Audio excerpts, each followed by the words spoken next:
राहणार नाही. फक्त काम काय आहे, या संतांनी सांगितलेल्या मार्गावर जाणे हे सर्वात महत्त्वाचं आहे. म्हणून महाराज की भरतखंडे हा जो भरतखंड आहे कसा आहे महाराज रामायणामध्ये सांगितलेला आहे. विश्व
भारत आहे.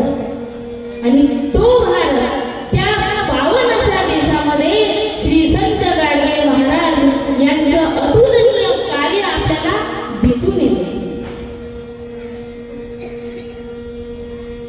18व्या शतकामध्ये एक असं परिटाचं कुटुंब आहे. त्या घरामध्ये जयाजी जानोरकर यांचा मुलगा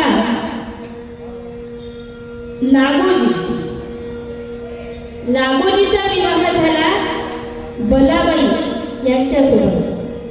नागोजी आणि बलाबाई यांना 3 पुत्ररत्न प्राप्त झाले. पहिल्याचं नाव आहे राणोजी, दुसरा जानोजी आणि तिसरा करोजी.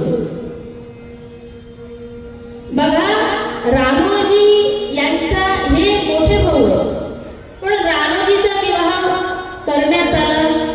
त्यांचा विवाह झाला झिपराबाई सोबत. यांचा संसार अत्यंत चांगलेपणे चालू आहे. आणि त्यातले ते दुसऱ्या नंबरचे भाऊ आहेत जानोजी. तर जानोजी यांनी विवाहच नाही केला. त्यानंतरचे आहेत ते म्हणजे कराजींनी विवाह केला आणि स्वतःच्या हिमतीवर कर्तृत्वावर जमीन जुमला जमवला आणि आपलं कुटुंब व्यवस्थितपणे पोषण केलं. आणि अत्यंत सुंदर असा परिवार आहे. शेती करणे या परिवाराचा कार्य आहे. व्यवसाय शेती आहे. आणि भारत देश आहे, तर भारत देशामध्ये शेती हा मुख्य व्यवसाय या भारताचा आहे. ज्याप्रमाणे इतर जे देश आहेत, इतर देशांमध्ये शेती सहसा मोठ्या प्रमाणात होत नाही. इंग्लंड जर पाहिला तर इंग्लंड हा राजकारणी देश आहे. इंग्लंडमध्ये फक्त हेच पाहतात की कोणाला कसं लुबाडायचं, राजकारण कसं करायचं, कोणा फूट कशी पाडायची. हा जर धोकेबाज असा तो देश आहे, राजकारणी देश आहे. अमेरिका जर पाहिलं तर व्यापार करणे, पैसे करन्सी, हा तो अमेरिका असा देश आहे. पण भारत असा देश आहे की ज्याच्यामध्ये कृषी प्रधान देश भारत. गाई गुरे आला पूजित, परंतु गाई झाल्या खाता लक्षची नाही तयाकडे. आमचे जे पूर्वज होऊन गेले तर ते सर्व पूर्वज जे आहेत यांनी शेतीकडे प्राधान्याने लक्ष दिलं. ज्याप्रमाणे भगवान श्रीकृष्ण आहेत, भगवान श्रीकृष्णाने गोवर्धन पर्वताची पूजा यासाठी सांगितली की बाबा तो आपला देश आहे, त्याच्यावर तो आपला देव आहे आणि त्या गोवर्धन पर्वतावर आपल्या गायी चालतात. म्हणून भगवान श्रीकृष्ण यांनी गायी चालण्याचं काम घेतलं. बलरामजी यांनी यांचं शस्त्र जे आहे ते उखळ आहे. म्हणून यावरही लक्षात येते की भारत काय कृषी प्रधान देश आहे. आणि असाच हाच परिवार सुद्धा शेती करणे या परिवाराचा व्यवसाय आहे. आता वडील भाऊ म्हणजे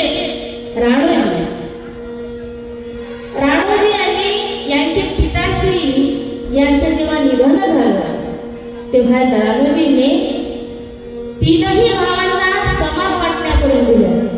आणि हे जे दोन नंबरचे जानोजी जे भाऊ होते त्यांनी विवाह केला नाही.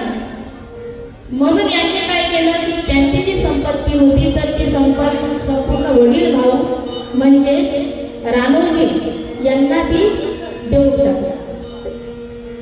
आता अशा प्रकारे हे संपूर्ण जे परिवार आहे तर ते अशा प्रकारे शांततेने आपला परिवार चालवत आहे. आणि राणोजी आणि चित्राबाईला मात्र कोणत्याच प्रकारचे संतान नाही. शेतीवाडी आहे, सगळं काही आहे, पण संतान नाही. संतान नाही असं करता करता झिपराबाई देवाची पूजा कोणती मरामाय असो जानामाय असो गावातल्या ज्या देवी देवता आहेत तर त्या सर्व देवांची पूजा करायची. त्यांना नवस वगैरे बोलायचे की मला पुत्ररत्न झाला पाहिजे. आणि असं करता करता वयाचे 55 वर्ष निघून गेले आणि वयाच्या 55व्या वर्षी यांना एक पुत्ररत्न प्राप्त झाले. त्या पुत्राचं नाव ठेवलं झिमरू.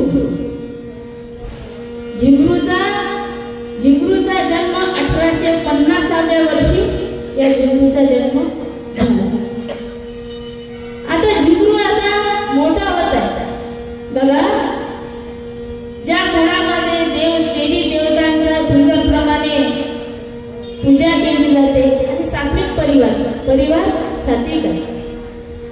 पण हा जो समाज आहे या समाजाचं जे वरचे जे मोठे लोक असतात, जे समाजाचं मार्गदर्शन करणारे लोक असतात, ज्यावेळी त्यांची बुद्धी बिघडते, त्यांची बुद्धी बिघडल्यानंतर त्यांच्या बुद्धीला जे पडते ते जेव्हा समाजाचं मार्गदर्शन करतात तेव्हा मग समाज बिघडतो.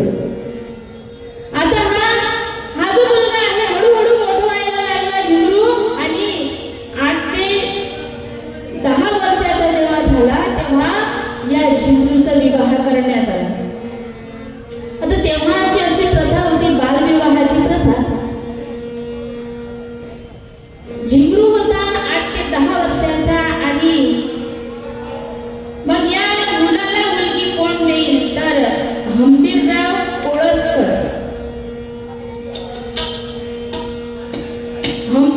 कोळसकर यांची कन्या जी दापुरा गावामध्ये राहतात आणि त्या दापुरा गावामधली हंबीरराव कोळसकर यांची कन्या सखूबाईशी या झिंगराजीचा विवाह होतो. आता हे जे हंबीरराव आहे हे हंबीरराव काही गरीब नाही. हंबीररावांच्याकडे 56 एकर शेती या हंबीररावांकडे आहे आणि श्रीमंत घरामधली ही सखूबाई आहे आणि अत्यंत गुणी आहे आणि सात्विक स्वभावाचीही आहे, सेवाभाव हिच्या मनामध्ये आहे. जिची खूप अत्यंत पवित्र आहे. बघा, देव संत त्या घरामध्ये जन्माला येतात ज्याची आईचे विचार, आईचे चालणे बोलणे हे पवित्र आहे. त्या घरामध्ये हे मुलगा जन्माला येतात. जिच्या हाती पाळण्याची तुरी तीच जगाते उद्धरी, ऐसी वर्णिली मातेची थोरी शेकडो गुरुनी. महाराज, आई ही पहिली गुरु आहे. आई घराचं मांगल्य आहे आणि आई सर्वस्व आहे. आणि अशी ही सखूबाई, या सखूबाईचा विवाह या झिमरू सोबत झाला आणि हळूहळू यांचा परिवार अत्यंत सुंदर प्रकारे चालत होता. आणि तशाच हा जो झिमरू आहे, हा झिमरू रूढी परंपरा ज्या आहे त्यामध्ये तो गुरफटला गेला. अत्यंत काम करणारा, शेतीमध्ये कसून काम करणारा हा झिमरू याच्या घरी मग त्यावेळी अशी प्रथा होती की कोणाला ताप आला तर चला त्या देवीच्या जवळ जा, मांत्रिकाला बोलावा, अंगारा लावा. मग कोणाचं लग्न असलं, कोणाचं बारसं असलं आणि वर्षामधून कोणता सण असला की मग कापा ती कोंबडी. मग एखादा मांत्रिक येतो, मांत्रिक येऊन म्हणतो, हा देवी कोंबडी आणि काय पाहिजे, देवी बोकड मागते. देवी बोकड देवी नाही मागत. तर याचे जे दुर्गुण आहे, हा जो बोलणारा आहे, याचे जे चोचले आहे, तर ते बोकड मागते. देवी कधीच बोकड मागत नाही.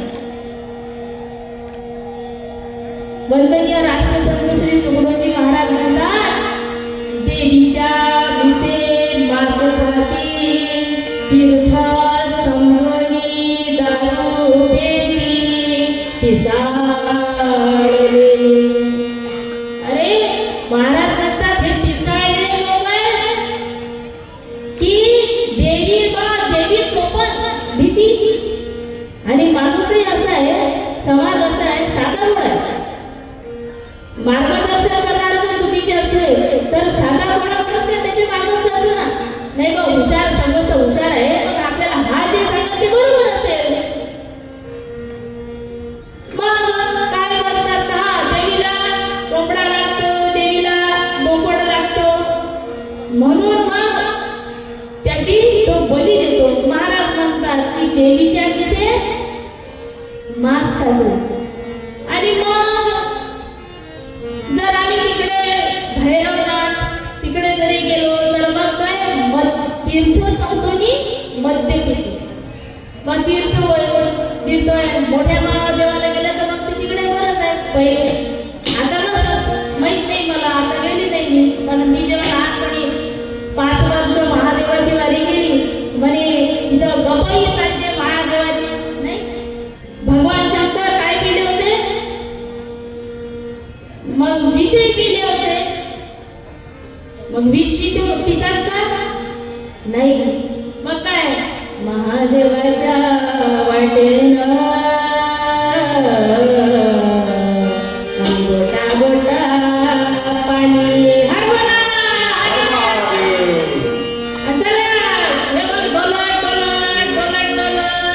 मग तो जाते कुठे, महादेवाला. मग देवाच्या नावावर देवाला कशाला बदनाम करता, हा दारू आणि ते मांसाहार. देव कधीच नाही, देव स्वप्नात आला म्हणते. देवी स्वप्नात आली आणि त्यानं देवीची जे प्रथा आहे बोकड द्यायची ते बंद पडली. मग माझ्या स्वप्नात आली, म्हणते म्हणजे मला काय द्या, बोकड द्या. अरे संतांनी एवढी देवाची भक्ती केली. जे उत्तम उदाहरण तुम्ही त्या भागवतामधलं जर पाहिलं तर जडभरत राजाची जेव्हा बली देण्यासाठी ते भिल्ल लोक त्याला उचलून नेतात. 3 दिवस जमके जेवू घालतात. आता जडबडच राजा तर पहिलेच उपाशी म्हणजे कोणी देत नव्हतं.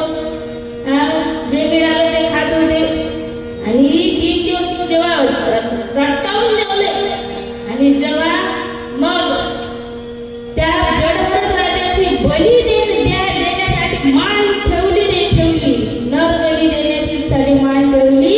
तशीच ती भद्रकाली तिचे प्रगट झाली. कालो की काल महाकाली भवानी माई जगदंबा काली. कालो की काल महाकाली भवानी माई जगदंबा काली. जगदंबा काली भवानी माई काली. जगदंबा काली भवानी माई काली.